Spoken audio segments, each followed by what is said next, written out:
All right, good evening, everyone. Welcome back. Or maybe you're joining part 3 for the first time and you'll be tuning into the recordings for parts 1 and 2. I'm sure we've all had a long, full day. I appreciate you carving up the time to be here, especially if you've made it live to all 3 over the last few Thursdays as well.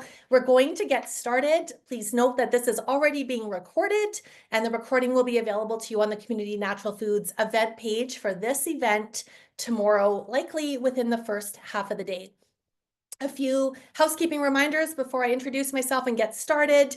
Firstly, thank you again a million times over to my local partners, Co-op and Community Natural Foods, for inviting me to host this 3-part gut health series with you in late February into today.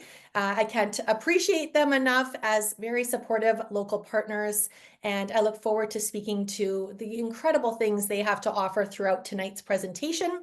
I encourage you to close all other tabs on your computer. You've carved out the time and effort to be here, and we gain our most value from something when we're not multitasking and when we're making the effort to focus on one thing at a time. And I hope that this is that one thing.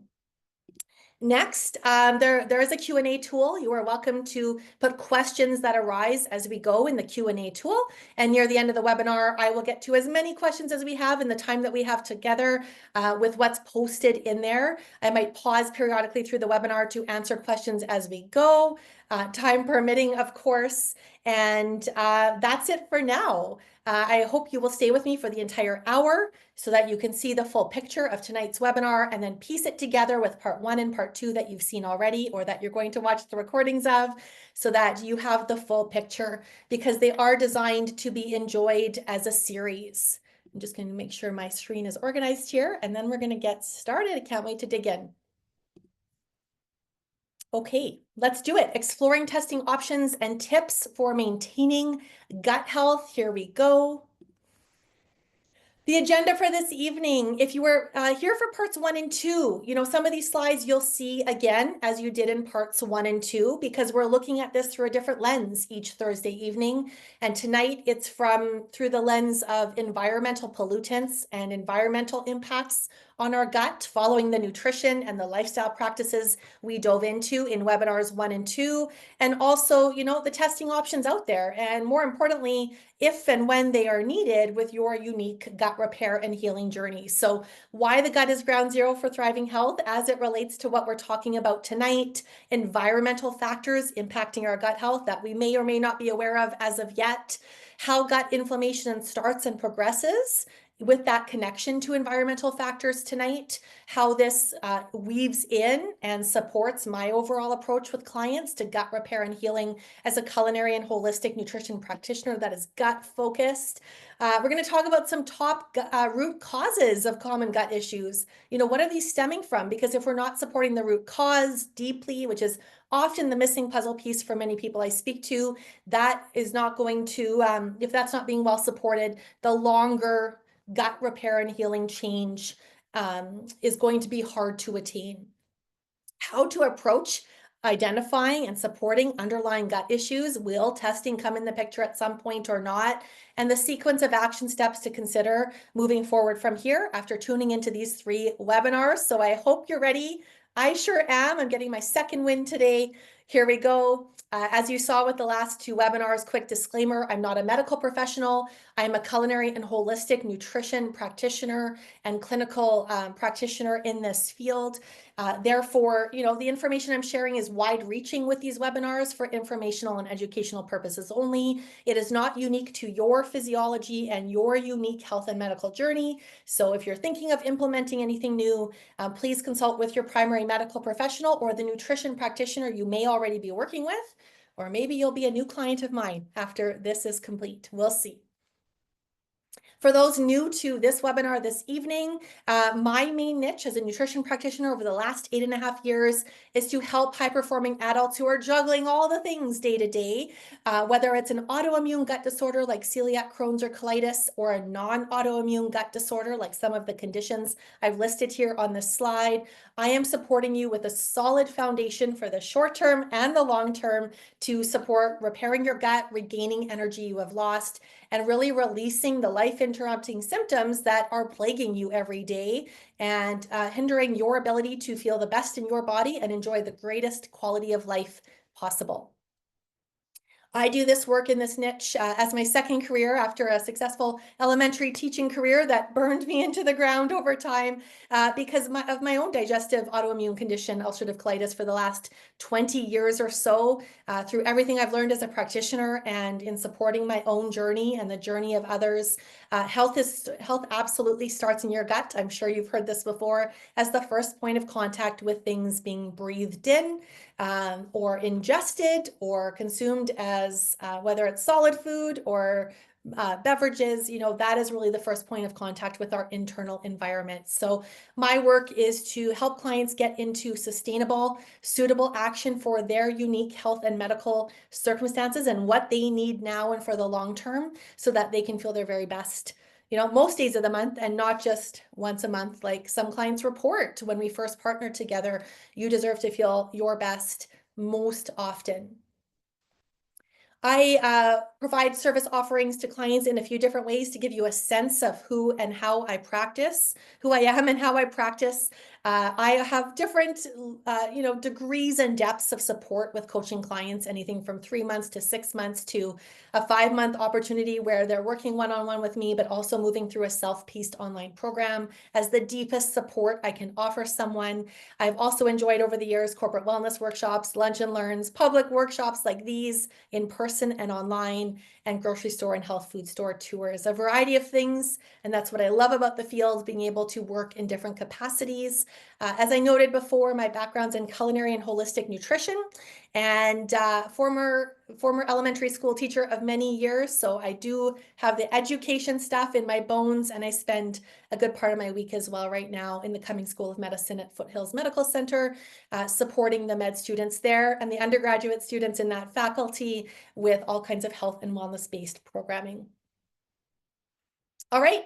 Here we go. Why the gut is ground zero. This may be a review from you from webinars 1 and 2 if you were on those webinars.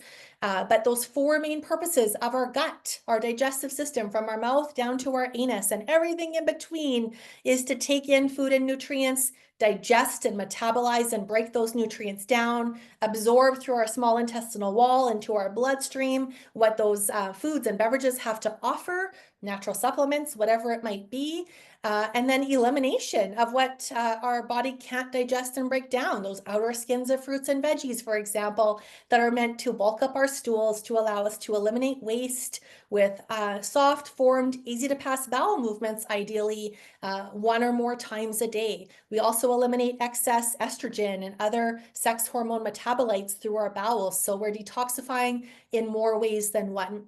And as you noted on or learned in webinars 1 and 2, your gut is connected like a spider web to everything else in your body. All physiological systems, metabolic processes, blood sugar, adrenal health with our hormone cortisol, our stress hormone, and other hormones in the body. It's very connected to your liver because what comes in through the gut has to be processed by the liver as well as your body's filter. And the majority of our hormones are actually made and regulated by the gut, including brain-based chemicals like neurotransmitters in connecting the gut and brain through that gut-brain connection.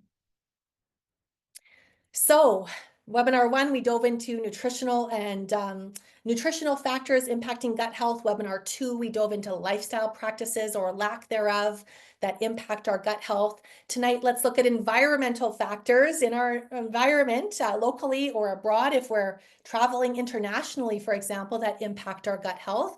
These are some of the biggest ones, and there are certainly more. But if I were to group them into the biggest heavy hitters, we have our chemicals, pollution, and heavy metals.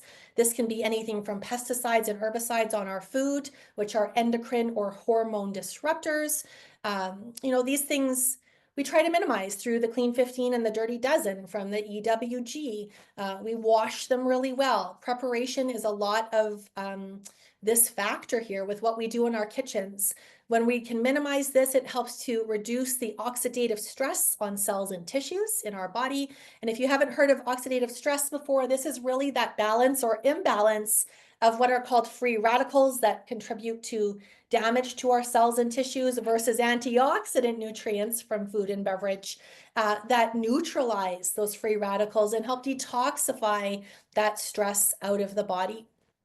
And oxidative stress comes about from everything from exercise to our metabolism, breaking down food nutrients and generating energy, to lifestyle stress or sickness or illness. So the oxidative stress will always be there. It's a matter of how much we're bearing with the overall toxic load and stress on our body and how many antioxidant nutrients we're weaving into our diet through food, beverage, natural supplementation, stress reduction practices. Xenoestrogens and obesogens are estrogen mimicking hormone disruptors. We find these in plastics. Plastics are a big one. Things that are engineered and ending up in our personal care products, cleaning products, food and beverage that aren't real natural substances can very much be endocrine disruptors. And this is why looking at our overall toxic load beyond our food and beverage and into our personal care and cleaning products is critical, because a lot of those endocrine disruptors lurk in those ingredients within our personal care and house cleaning products too. So it's looking at the full picture of our lifestyle and the sourcing of ingredients. Infections, bacterial, viral, parasitic infections, like we talked about a little bit in earlier webinars. We'll dive more into that tonight in terms of examples of those. Medications, I mean, any medication is being taken in the picture because it's providing a benefit to you or helping to reduce pain or manage symptoms. And on the flip side, it is something your liver has to process. And the more in the picture, the more work the gut and the liver have to do. So we have to be offsetting those being in the picture with our nutritional and lifestyle practices and the antioxidant nutrients to counter the impacts of those.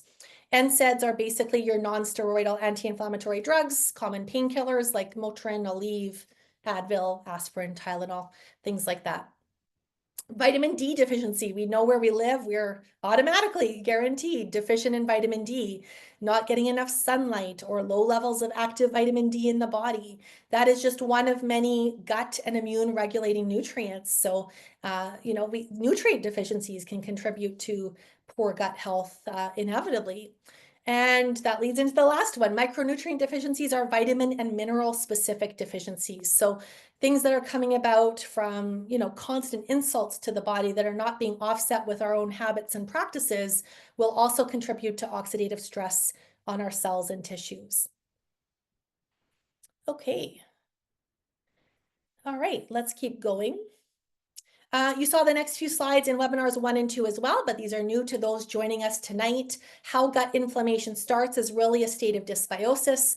We've got trillions and trillions of bacteria, poor and beneficial, naturally occurring in the gut. What we want is that balance where the beneficial, good probiotic bacteria are outnumbering the poor that are naturally existing there. And so when we have repeated insults to the gut over time, especially big ones like a poor diet, a lot of refined and processed foods and sugar, little fiber, maybe a lot of antibiotic use, extended time frames of birth control pill use, and other things, we start to have an imbalance in that gut bacteria. The poor bacteria are running the show, and the good bacteria are unfortunately dying off over time if they're not well supported.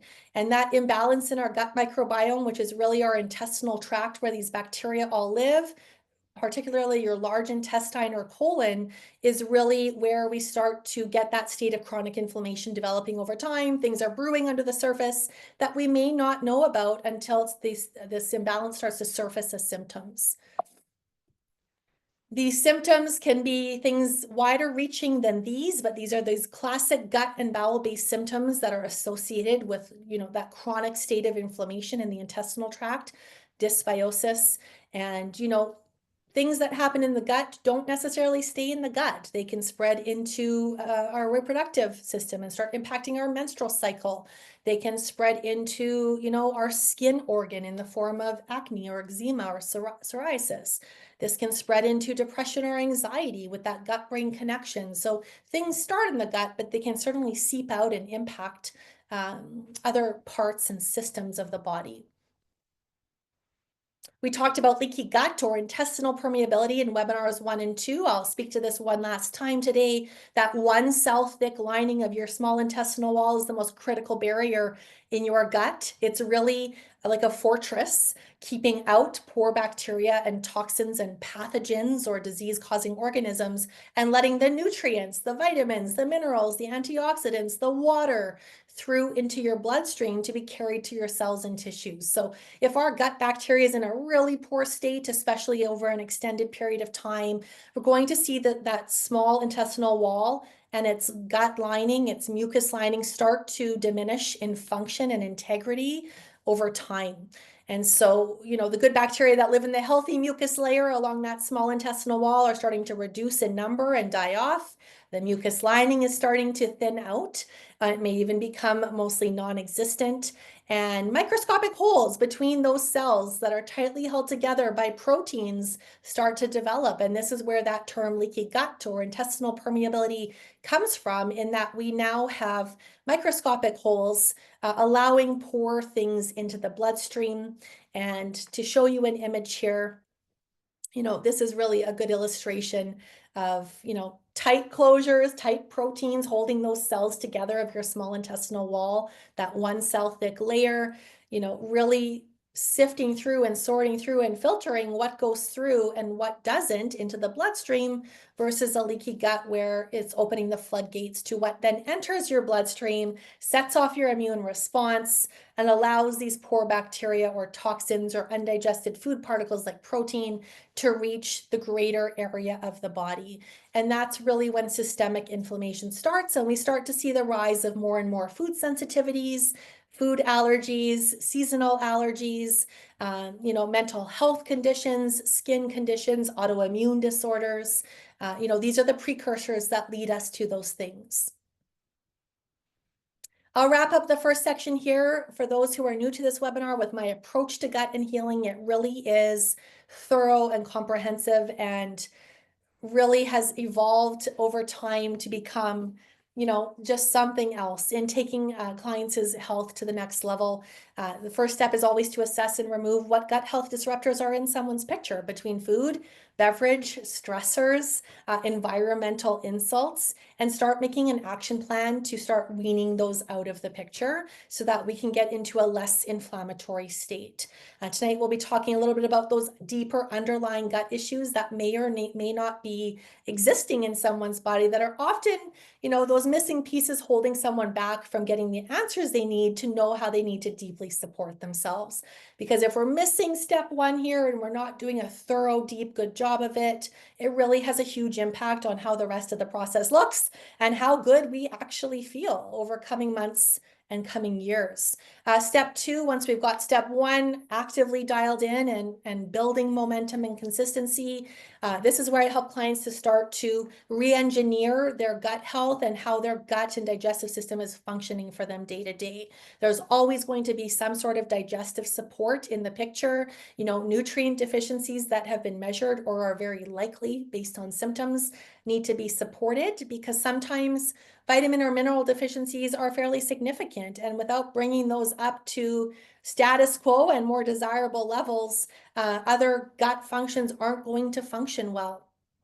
We're bringing in gut healing foods and beverages suitable for your circumstances, because a nutritional scope for someone with ulcerative colitis is going to look very different than H. pylori or Candida yeast overgrowth. There's certainly going to be overlap, but things do have to be customized for someone's health and medical journey and the nature of the symptoms and conditions that may or may not be in the picture.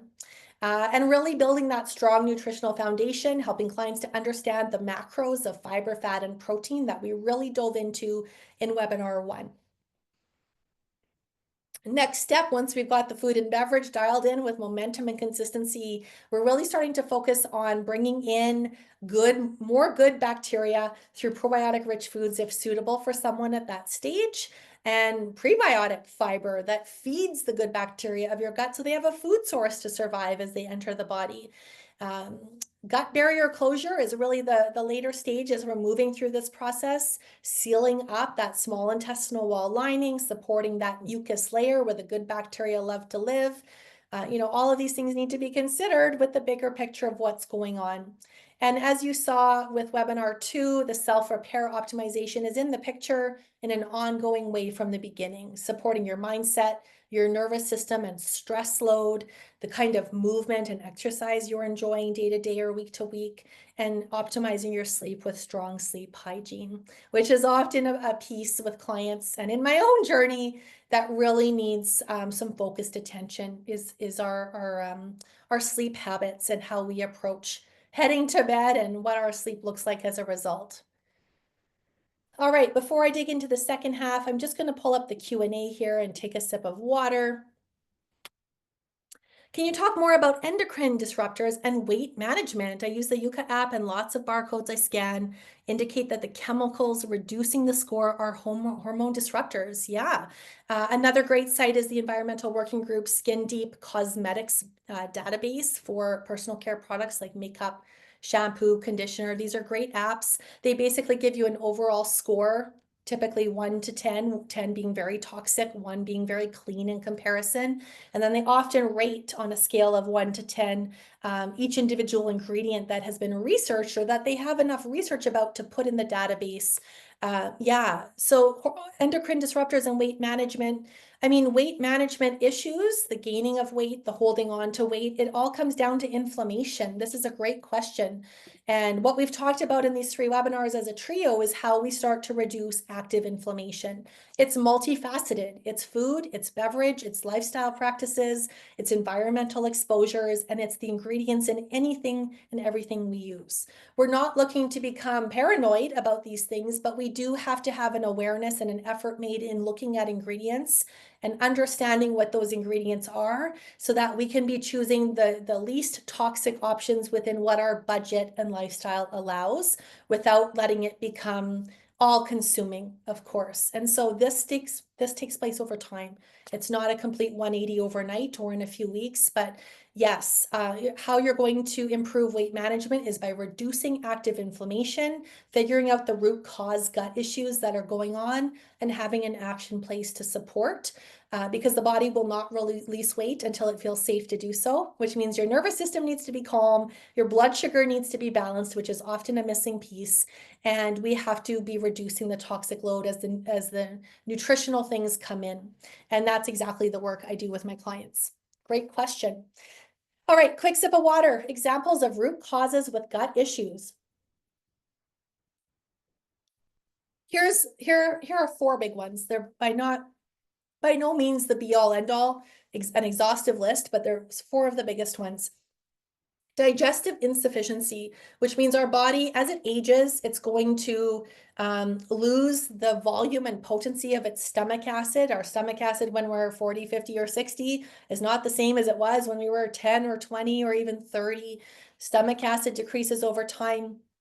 And we might have low stomach acid in combination with low pancreatic enzymes that are helping to break down fiber, fat, and protein in our small intestine as we absorb those nutrients into our bloodstream.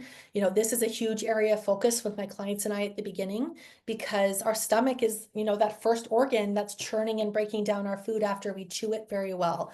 So I always start my digestive support at the stomach level so that has a positive impact and ripple effect larger down the gut or for the duration of the time that food is in the gut from there.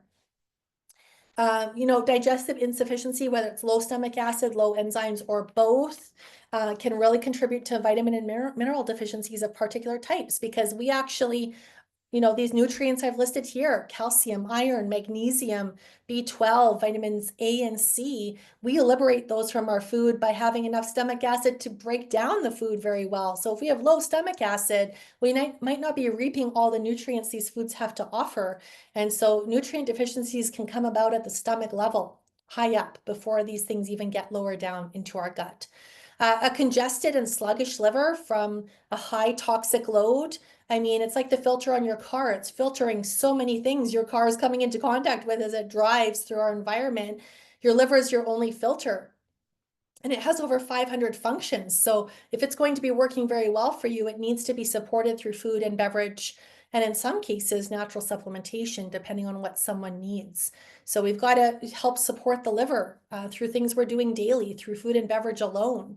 Compromised bile production. We can have really sluggish bile or minimized bile volume, especially if we've had our gallbladder removed, because that's going to impact your ability to break down fat if you have less bile to work with, since the liver manufactures bile, but the gallbladder is a holding place for bile. So without that holding place for bile, we're working with less bile to begin with, and this is where someone might see greasy or fatty deposits in their bowel movements that should not be there, or feel very unwell or a lot of indigestion after having a particularly rich or fatty meal, whether it's anti-inflammatory fats or refined and processed fats.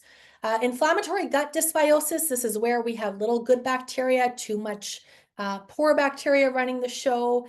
We might have yeast overgrowth in the form of candida, H. pylori going on in the stomach lining, or parasites within the intestinal tract. That's going to be, and I see this commonly with the clients I work with who also typically have an ND in the picture. There are these, things that have come about and brewed up over time that need to be eradicated or really brought down in terms of their levels in order for symptoms to be released. And as we spoke about in webinar 2, nervous system dysregulation, being in that constant fight or flight mode, going, never stopping, poor sleeps, it all just compounds. So any number of these things could be in someone's picture. So let's talk about tips for approaching blood work with your GP, your medical professional, and medical testing through Alberta Health Services, for example. My first recommendation is that, sooner than later, you're making small active changes with consistency and momentum with the nutritional and lifestyle shifts that are necessary for you, as we spoke about in webinars 1 and 2, with consistency, so that you're in the best position possible when that blood work is done. Or so that even if you've had blood work recently and these shifts aren't in place yet, you have a frame of reference for future bouts of blood work as you're making these nutritional and lifestyle shifts, because they'll have a huge impact on your blood work. I encourage my clients to request as thorough of a blood panel as you can attain, as your practitioner is open to doing, like annual physical style, where they're going to check as many of the boxes as possible, because you want the most comprehensive snapshot in time that you can gain. And this will certainly be dependent on whether this is annual physical blood work or otherwise. But hopefully you have a practitioner who's open to the concerns you're voicing and what you'd like tested, and having a justification for it, even better. And so when I work with my clients, they get a blood work resource in terms of understanding what different markers mean, a little bit more than they might have leading up to now. And during our appointments together, we certainly chat about what to be asking for and why if they have a medical appointment coming up. There's so many markers with blood work, but here's just a few that I can connect to the content tonight. A complete iron panel beyond just ferritin is really helpful if you've got active chronic indigestion and gut issues. Iron is liberated and freed from food with enough stomach acid. It's not uncommon for clients to share with me conversations they've had with medical professionals where iron is low, or they're anemic, or they're headed in that direction. And ferritin is just iron storage in the body. There's much more to it than that. There might not be an iron storage issue at all. It's how that iron is being transported from storage to your cells and tissues through your blood. And so often there could be enough iron, enough ferritin, or that marker of ferritin is fine, but it's items like the transferrin saturation, the iron transport marker, what's happening there. So ferritin kind of looks at it in isolation. It's kind of like just getting your TSH for your thyroid done without a full thyroid panel. It's like surface level information. We need to know more about what's happening with that nutrient, because it's very tied to energy levels in the body. B12, another one that's very closely associated with energy levels in the body. It's also liberated from food through enough stomach acid. So if we've got stomach acid issues going on contributing to indigestion, we could very well have some iron or B12 deficiencies brewing about or already identified through blood work. C-reactive protein is a very broad general marker of inflammation in the body. We definitely want this low. So if it's continuing to rise over time, we've certainly got something deeper going on that needs to be identified. Your CBC, complete blood count, measures, the red blood cell markers and the white blood cell immune markers. If any, white blood cell markers are creeping up or getting higher and higher, definitely a sign that the body is fighting some sort of infection or underlying issue. So these are just some initial clues to be on the lookout for. Number 4, medical testing. If you've had, depending on whether your GP can do these things, in most cases not, some of them, but if you've gained a referral to a gastroenterologist or other specialist, we of course have those deeper diagnostic procedures like endoscopy, colonoscopy, or flex sigmoidoscopy to look, endoscopy to go down through the mouth into the stomach, or colonoscopy and flex sigmoidoscopy to go into the colon to varying extents. Stool parasite testing can be done through AHS, an H. pylori antibody test, the FIT test. These are all tests a lot of my clients have been through, depending on their medical journey and their health journey that, they choose to share with me as part of their documentation in helping to create the context of their bigger picture for me as we partner together. And I'll give you a friendly reminder here that we can't put all of our eggs in one basket. Blood work is very helpful and useful in creating that moment in time snapshot of what is freely circulating in your bloodstream at the time the blood work is taken. But remember, it's what's circulating in your blood, not necessarily the levels that are inherent in your cells and tissues. That's a different type of marker, and that's where functional testing can help close those gaps.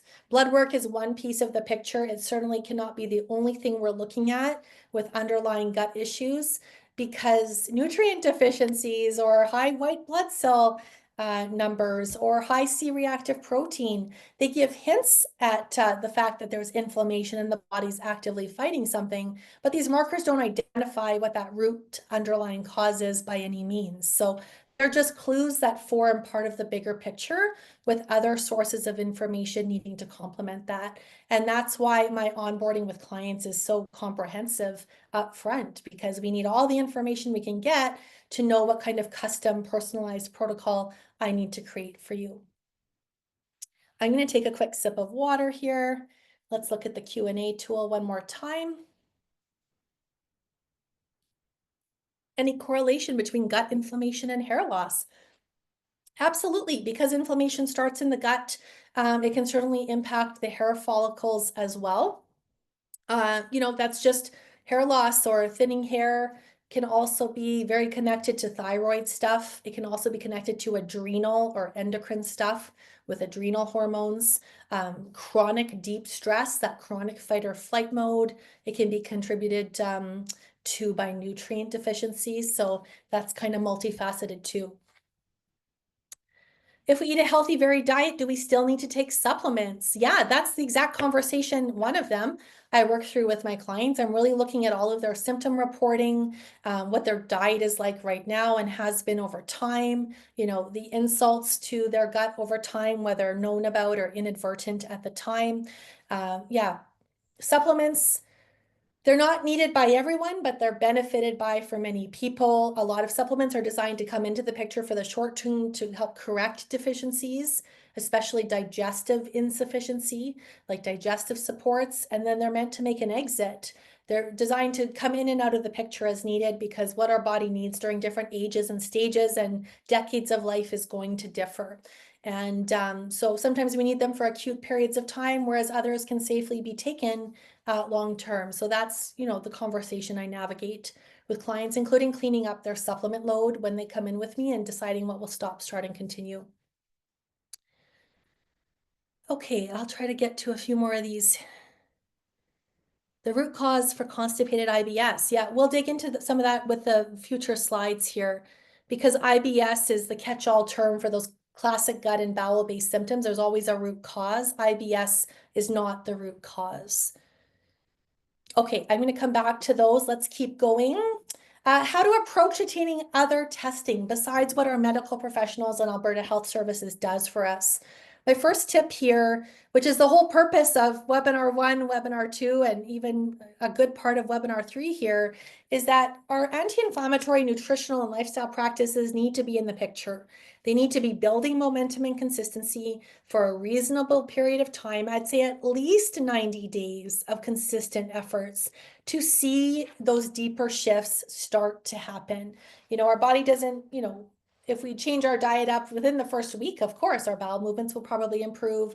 We'll start to see some symptoms lift. But if we're looking for these things to stick around, these habits need to be in the picture repeatedly over longer periods of time. So, approaching testing beyond what AHS does for us is not our first line of defense here. It's not our first go-to strategy. The nutritional and lifestyle practices are your day-to-day lifestyle. That is the most important. That is what we need to focus on. And that's why I'm here and why I exist as a practitioner, to help you build this momentum and consistency with the actual habits that you need with your unique needs.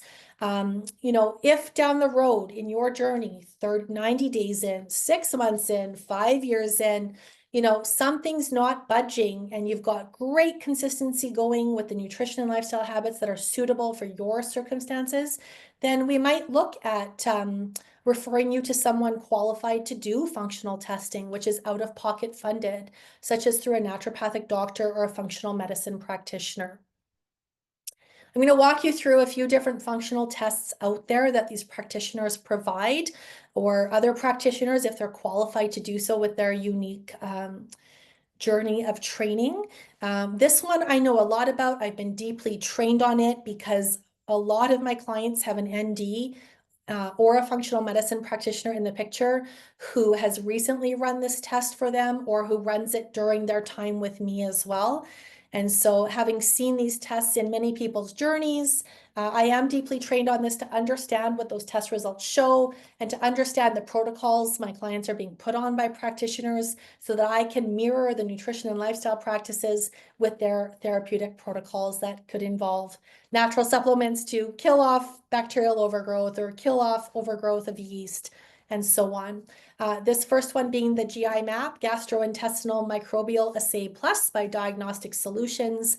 This is very specific and sensitive testing through DNA technology. The beauty of this kind of stool test and others that work in the same way, like the GI 360, for example, is that you don't just get a positive or negative result, you get quantifiable numerical results. There are no false positives, and the numbers, as you'll see on future slides here, show you exactly how much was picked up in that stool sample. So if a practitioner is using this as a before and after a therapeutic protocol, they can actually see the numbers come down on the future run test. So it's reported in colony forming units per cell picked up in the stool. And this test is wide ranging in terms of what it can detect in someone's poop sample that is collected at home and sent off to a lab. Everything from pathogens, some disease-causing organisms, good bacteria, poor bacterial overgrowth, protozoa, fungi, viruses, and worms even. Also tests for digestive insufficiency, like low pancreatic enzymes, your immune response to gluten, or even cross-contamination with gluten, markers of leaky gut, and so on. Here's an anonymous sample report from the company to give you a sense if you're in the future working with a practitioner who can do this test for you. Page 1 is pathogens. Less than the DL means less than the detectable limit, which is what we want to see. It means there isn't enough showing up in the stool, or any at all, to warrant any of these pathogens being in your intestinal tract. So typically we'd see page 1 being very clear, or that's what we would hope to see. On the second page, we can see through like a quantifiable result. The practitioner can see if there's any H. pylori being picked up in the stool that has made its way down to the colon from the stomach lining, where it naturally exists, but where it can overgrow. Commensal and keystone bacteria are beneficial probiotic strains. There are many strains in the gut, but these are some of the most prominent ones detected in a stool sample. The red, yellow, green just really shows you where the levels are at of those beneficial bacteria in the stool. We can see with this client that there are several markers that are very low, very few that are in the green, a lot of inflammation and damage to the mucus lining on the small intestinal wall as a result. On the next page of a test report like this, the opportunistic overgrowth microbes are the naturally occurring poor microbes that are overgrown. So we start to see things that are not below the detectable limit. We start to see numbers showing up. The red is the overgrowth. It's not uncommon for someone to have 3 or 4 or 5 or 6 strains overgrown if they have really chronic indigestion gut symptoms. Under fungi and yeast, Candida albicans, typically something we might see overgrown here. Opportunistic overgrowth microbes on the next page. This is just another sample result of a different sample report where we can see a lot of overgrowth there. It even includes autoimmune related bacterial strains that, if creeping up or elevated, are commonly seen in those with autoimmune gut disorders or other autoimmune disorders. And here's a few more examples of the last page where there might be some parasitic activity going on. And, we have so many exposures during our lifetime, we might have some parasitic activity going on and not even realize it. But if you tend to have, an itchy rectal area in and around the full moon, that can be a sign of poor bacterial overgrowth or even parasite activity because of their life cycle and because they're more active at night as well, especially around the full moon. The intestinal health markers are really interesting as well. So when a client has done this testing with someone, I'm planning their protocol. I'm certainly taking these things into consideration. Steatocrit is really a measure of if there's any fat in the stool. So if we have poor fat digestion, no gallbladder, congested liver, we might see some fat showing up in the stool, and there should be none, which signals liver and gallbladder support being needed. Elastase is a measure of pancreatic enzymes. We might have low enzyme activity going on. Beta-glucuronidase can be an indicator of someone's toxic load and whether toxins being bound up by the liver to be sent out through the bowels are actually recirculating into the body instead of going out through our poops. Occult blood. Is there any blood showing up in the stool for any reason? Immune response, so anti-gliadin IgA, an immune response to gluten. Some people might have this elevated even if they have a gluten-free diet due to cross-contamination or, a history of celiac disease, for example. Calprotectin, a measure of inflammation through the stool sample. Zonulin, a chemical messenger involved with the small intestinal wall and what makes it through that wall into the bloodstream. It's a marker of leaky gut. So, this kind of thing is out there if at some point it's worth pursuing with a qualified practitioner. I'm going to take one more sip of water. Hair trace mineral analysis, or HTMA, might not be as easy to find through qualified practitioners, but it is out there. You're collecting about a 1-inch sample of hair from the nape of your neck. That is sent off to a lab, and the lab reports really measuring levels of nutritional trace minerals, including any mineral deficiencies from those caught in the test, toxic or non-nutritional heavy metals, oxidative stress, as we talked about, gut dysbiosis can all be indicated through different indicators on this kind of a test. Very different sample, but our hair really holds a lot beyond the hairstyling products we might be putting in it. Trace minerals, these are all the kinds of trace minerals that can be tested for in the hair sample. E is for electrolytes, so electrolyte minerals, electrolyte related minerals appear on there as well. These sorts of heavy metal levels can be detected. And then, as I'll show you on the sample report I've gained, as an example here on the next slide, these different significant ratios between different minerals like calcium and potassium, which are very involved with the thyroid, calcium and sodium, very tied into the adrenals, also show up. So it can really give the practitioner an indication of where there are more severe imbalances with minerals, because once minerals are supported and rebalanced, we start to see inflammation and symptoms come down. So for example, here's 2 different examples of what this report looks like. And so a qualified practitioner is going to be able to interpret this and relay it to you in terms of where those imbalances are and, how to start supporting them. And this kind of test can work really nicely in conjunction with a stool test to start rebalancing minerals, followed by clearing out any underlying gut issues going on in the gut, with the stool testing being more specific about what those underlying overgrowth issues or parasites, for example, might be. So, two other tests that are out there with qualified practitioners are the SIBO lactulose breath test. This stands for small intestinal bacterial overgrowth, when bacteria that are supposed to be in the large intestine or colon have migrated up into the small intestine where they are not designed to be. So classic symptoms of hydrogen or methane-based SIBO, very extensive bloating. It can be almost immediately, like you're pregnant, but you're not. Really foul smelling gas, just difficulty with higher FODMAP produce, and just, feelings of sickness or illness, indigestion fairly immediately after eating. So this lactulose breath test, I know some medical practitioners like gastroenterologists might do this, as well as naturopaths and functional medicine practitioners. It all depends on the scope of tests they've chosen to use in their practice. Involves drinking a sugar solution and breathing into a balloon-like device that's tested for levels of gases that poor bacterial overgrowth can produce. Hydrogen sulfide, methane gas being two of the main ones.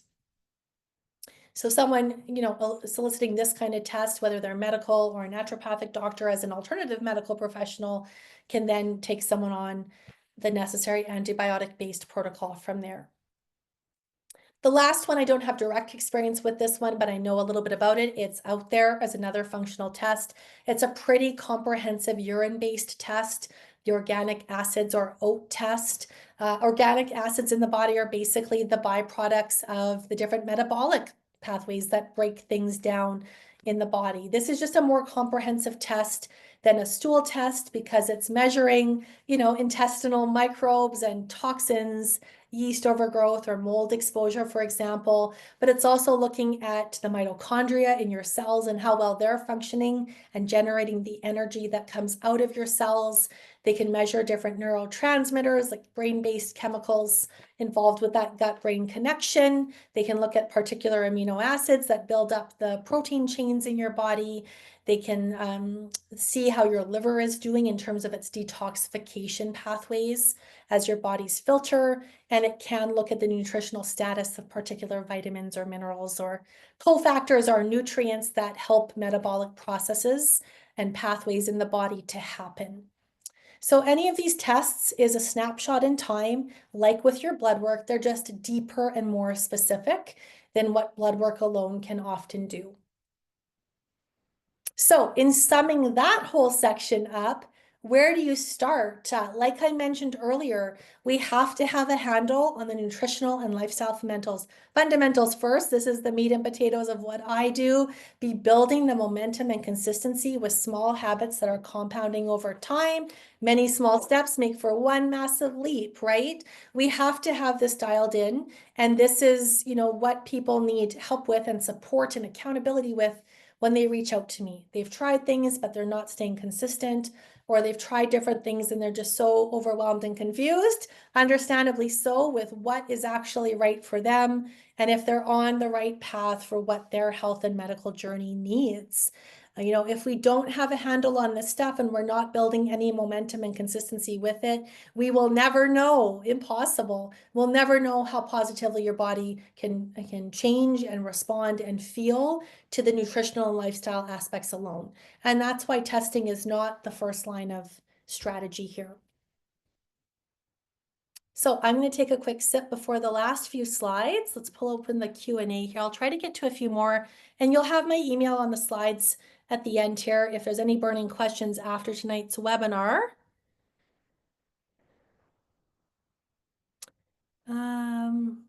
Regarding lower toxins, what water filter would you recommend? Does reverse osmosis water reduce stomach acid? I can speak, I don't have a reverse osmosis system. What I do know about it is that it is a very optimal state of clean water. It is not as mineral rich, or maybe I'm thinking of distilled water. Distilled water is not as mineral rich. I don't know what the mineral content is like. with reverse osmosis and whether the system remineralizes the water after cleaning it and filtering it. I use the Santevia water system. It's available at Community Foods in a few different forms. And I've used it for years, and it's a nice price point. It's very practical for day-to-day use. I just can't speak to reverse osmosis as specifically because I haven't used it, but it is certainly a great option. It's just a matter of comparing options and kind of knowing what they do with the remineralization, because often when water is deeply filtered, those minerals are removed and they need to be re-added in through the filtration system, which I know Santevia does with their different systems available. I wouldn't say, from what I know, that reverse osmosis reduces stomach acid. Stomach acid is really reduced by aging, by stress, by poor diet, insults to the gut. A really poor water source certainly can be one of those insults to the gut. Okay, just completed a live and dry blood analysis this morning. Any comments about this examination? I'm not directly familiar with that, so I wish I could comment to it, but I don't have personal experience with it, and I haven't had clients go through that either, so I wish I could speak to it. I'm just not in a position to, but thank you for asking. Okay, so summing things up and really thinking about all of these free webinars and not just tonight's, your most crucial areas of nutritional and lifestyle focus are the following two slides here. Plenty of water daily from the cleanest source of water you have available to you. You need to be well hydrated so you're flushing toxins out and supporting your bowel movements as one form of detoxification. The anti-inflammatory diet, we moved through that in webinar 1 to give you a sense of what a whole food anti-inflammatory diet is like. Colorful, diverse fiber, diverse anti-inflammatory fats and oils, diverse sources of plant and animal-based protein. Where we take this to the next level beyond what I shared with you in webinar 1 is when you're partnered with a practitioner, because that approach is going to need to be further tailored and customized for you if you've got active health conditions and indigestion, gut issues going on beyond that. But that is our starting point. It certainly has to evolve from there, especially for acute periods of time if we're trying to kill off or eradicate underlying gut issues. We need to start reducing our exposure to food toxins by starting to look at ingredient lists and nutritional labels, especially for things that aren't real food, things that are added sugars, and things that are just perpetuating the toxic and inflammatory load that is contributing to weight issues as well, likely. Self-awareness and mindfulness toward how you feel during and after your meals. Are you chewing well? Are you eating on the go, in the car, while on a computer screen? I mean, these might not seem like huge things, but they do impact how well you digest your food and how you feel after. In terms of lifestyle, this is really that summary from webinar 2, self-awareness and mindfulness as to how you feel in your body throughout the day. Pausing, stopping, what do you need in that moment that you're not getting enough of? We can be easily go, go, go all day and totally disconnected from how we feel. And then we wonder why we feel like total crap at the end of the day and we can't sleep or fall asleep and stay asleep. Are there nervous system calming and regulating activities built into your day, even for 5 minutes? Is the movement and exercise you're doing fueling inflammation, allowing the body to hold on to stubborn weight because it's more than your system can tolerate right now? Are you getting to bed by 9:30 or 10? Are you having 8 hours of sleep? Do you have a consistent bedtime and wake time so that your circadian rhythm has a chance to regulate? Are you implementing any boundaries in your life to protect your time, your mind, your energy and time, and not overextend yourself? This is how our society lives, and it's unfortunate, but until boundaries come into the picture and they're practiced, they don't become easier. And then you don't benefit as a result. And we have to start reducing our exposure to environmental toxins. So I would start with the food and beverage, and then with the ingredients, and then start to look at your personal care and cleaning products that you use most often. Maybe it's your surface cleaner or your bathroom cleaners or your shampoo and conditioner or your cleanser and moisturizer, your deodorant, the things you're using most regularly. How do they score in the Skin Deep Cosmetics database or on the Yuka app? We can gain a sense of their toxicity level through those kinds of tools or just by reading the ingredient list. All right, quick sip of water before I share with you your takeaway resources. I'm going to open that Q&A tool one more time. Thanks for your questions. Okay. I know I won't get to every single one, but you will have my email. One more question here. What would a high antibody count of cytomegalovirus in a viral strain indicate if a person did not have other chronic conditions that would allow CMV to overgrow? I am not directly personally familiar with that virus. High antibody count did not have other chronic conditions that yeah. So my question in getting curious with if you are a potential new client is, what other kinds of testing have you done? What kinds of gut insults have been in your picture through the intake forms you complete with me from birth until now? It's really looking at the big picture as opposed to something in isolation or something happening right now without considering all the other factors from birth until now that could be contributing to something that's showing up right now. So it's really looking at the bigger picture for other issues or things contributing to chronic conditions or symptoms that client might not know about yet, depending on the deeper digging that has or hasn't been done. Great question. All right, takeaway resources for you. This recording will be available on the CNF event page of their website, probably at some point tomorrow morning, along with the slide deck from tonight. So the slide deck here on the left is what you'll see linked on the event page. When you go to the Community Natural Foods website and you click in the top toolbar on events, you'll see all the different events from now over coming weeks show up. Like this one here on the left, which is this 3-part gut health series. When you click on that, the link is hyperlinked here in the slide deck for you. It will take you to the full description of the event page, and it's crystal clear on there where you need to click to access all of the resources, the recordings, the slide decks and guides, even a mini recipe bundle I've created for you will all be there, but you have to be on the Community Natural Foods and within the event page to find them. As I shared with you on webinars 1 and 2, Calgary Co-op and Community Natural Foods has generously provided the code GUTSAVE15 for $15 off when you spend $150 or more online only on the nights of these webinars in conjunction with this event series from 6 p.m. to midnight, including today. So if you're looking to replenish or try some new things like the water filtration system or otherwise, you can enjoy this code until midnight tonight for any online purchases from Calgary Co-op or Community Foods, Natural Foods, or both for that matter. So thank you to those stores for this, this code. Now, your takeaway resources from part 2 last week were the webinar slide deck and recording. My product recommendations, as I shared last week and the week before, this is not an exhaustive be-all end-all list of everything gut repair and healing friendly that is at Community Natural Foods. You know, some of these will be found at Co-op too. Community is more specialized in some areas, of course, but this is all kinds of beautiful, incredible products, from food to some natural supplement ideas to other products that I've personally noted in walking around their beautiful store in the Beltline that are things that I use personally and often recommend to clients. So perhaps you're using that code GUTSAVE15 with some of the recommendations on this list on the event page. Last week, I gave you a 2-page guide of lifestyle strategies for maintaining gut health. That is there for you too from last week. And from part 1, look at all these gifts. Have you ever seen so many gifts for a webinar series? Probably not.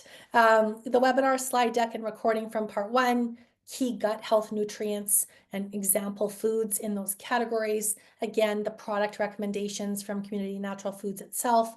And this was a mini recipe bundle, you know, a fraction of the recipes my clients would enjoy as part of a much more robust, longer version as a client of mine in my private practice.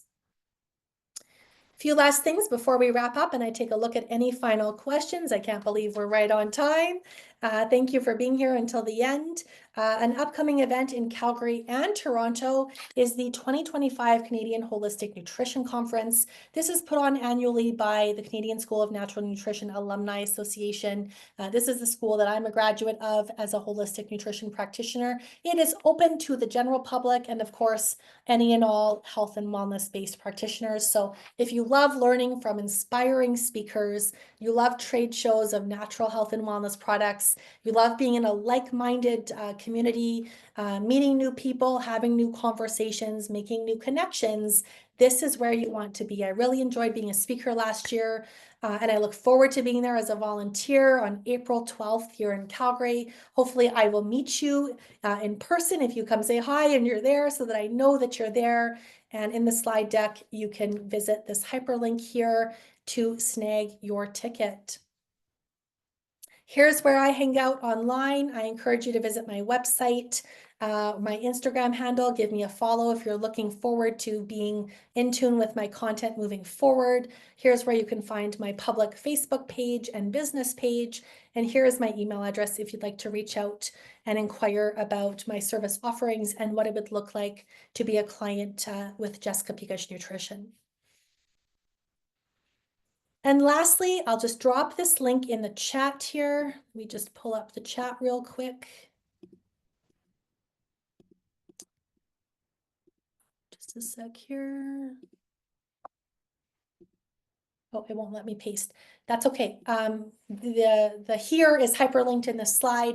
If after tuning into any number of these webinars or even all three, I seem like I could be a really solid fit for what you're looking for, and you're ready to have a complimentary introductory conversation to share with me, you know, what those biggest struggles with your gut health are right now, and most importantly, what you'd like to achieve in the short and long-term future ahead, then I encourage you to visit jessicapecush.com. You can click on the green button as shown in the image on the left side here, apply for a digestion breakthrough call through a Google form there, or you can click on the green here, and that will link you right to the Google form when you obtain the slide deck tomorrow. And I'd look forward to booking you in for one of those complimentary calls on Zoom if you're interested in learning about how I could support you as your personal practitioner.